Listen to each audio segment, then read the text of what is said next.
We've got some gaming updates. Woo! First thing we'll talk about, NVIDIA plans heavy cuts to GPU supply in early 2026. So there have been some reports released specifically on overclock3d.net that NVIDIA will be cutting its RTX 50 series GPUs in the first half of 2026, and it's looking to axe about 30 to 40% of their GPU production to the consumer market. Wow, who would have thought when they're supplying AI data centers with hardware components? Who would have thought? Also, if this is true, NVIDIA wants to allocate its memory to its most profitable products.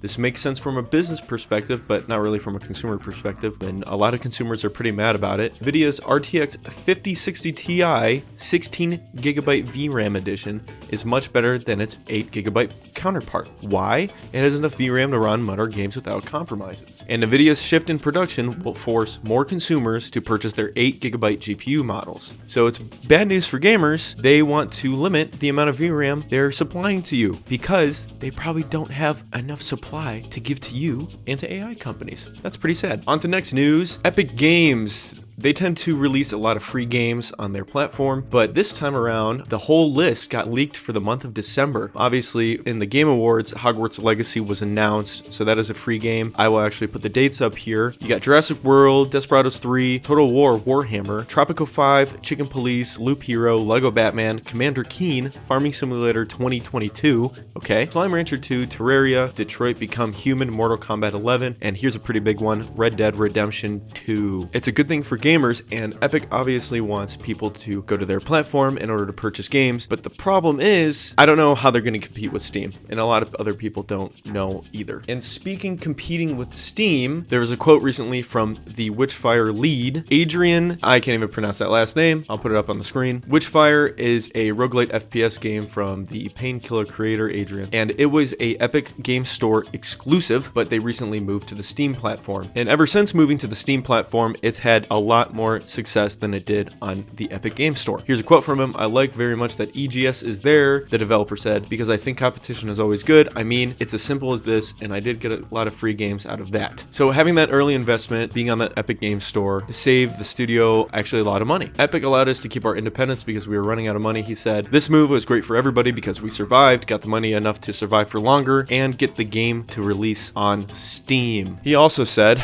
EGS is a shop, and Steam is a community, including things such as forums, guides, artwork, workshop, Steam points, comments, and more, all combining to create a localized habitat for fans of every game to interact. Thanks for watching. Follow for more gaming news.